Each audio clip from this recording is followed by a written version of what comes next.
basic strikes. Bay! Bay! Really easy, starting off with a middle punch. Remember, middle punch means it's to the middle every single time. Alright? The only real thing you guys got to worry about here is making sure that we're not punching the left and the right side. See how my hands are not hitting the same area versus punching the same target every single time. Alright? I'm going to move into a front stance for this one.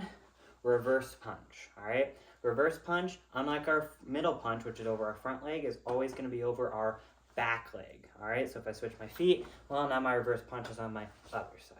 Alright? Palm strike, back to my running stance. Palm strike. You're going to open up your hand, tuck that thumb in, and curl those fingers, and we are going to hit with the heel of your palm to the jaw. Alright? Alright. Moving into our knife hand strikes. This one is going to be in our knife hand. So our hand is open like a knife. Alright, we're going to chamber up at our same side ear. Knife hand strike to the temple, which is to your head. This is where we're aiming for. Alright, then we're going to the neck. Aim for your own neck. And then to the collarbone. This one's going to come straight down to your collarbone.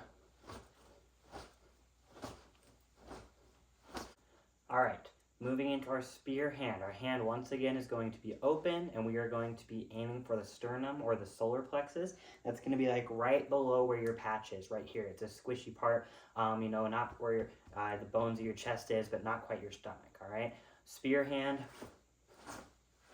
What you're more commonly going to see, and what we're going to probably have you do, probably just as often, is reinforced spear hand, which is where we put one hand under our elbow, and we turn it vertical.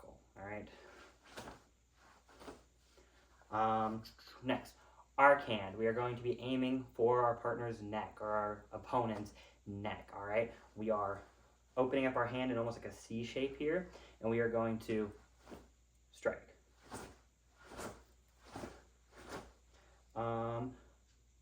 Downward knife hand strike. A lot like our knife hand strike to the collarbone, we are going to take this knife hand all the way down. Alright.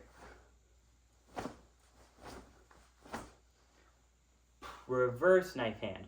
Our knife hand strike, this is a knife hand strike to the neck, really. So our knife hand strike to the neck is like this. We're going to flip that over, and instead of chambering same side, we're going to go opposite side, straight across. Alright.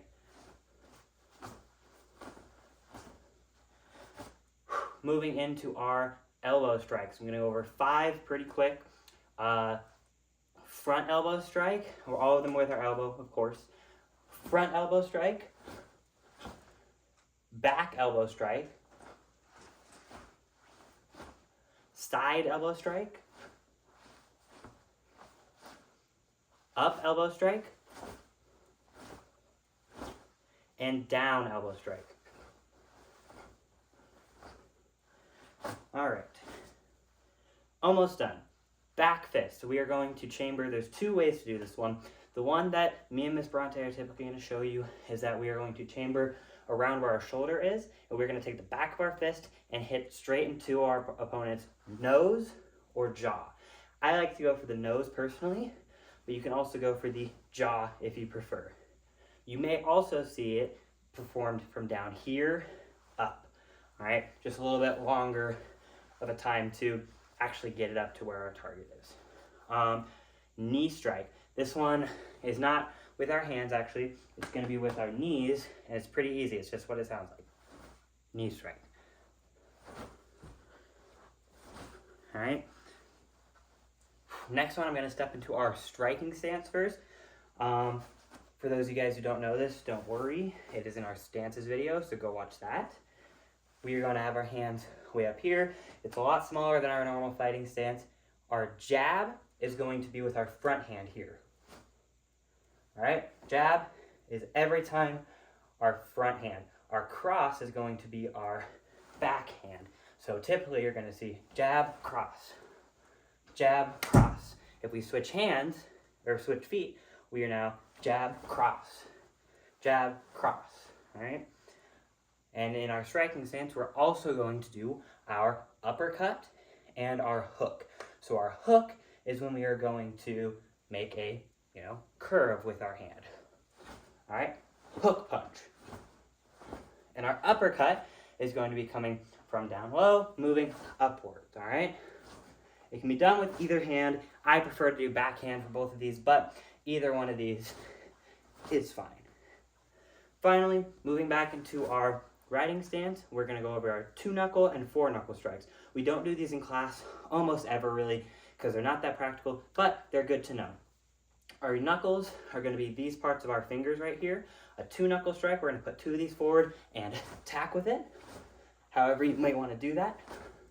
You could even do one of these, but really what we're looking for is almost like a sort of punch. We're really probably aiming for either the eyeballs or the jaw, right? Or 4-knuckle, we're going to put all 4 forward. All right?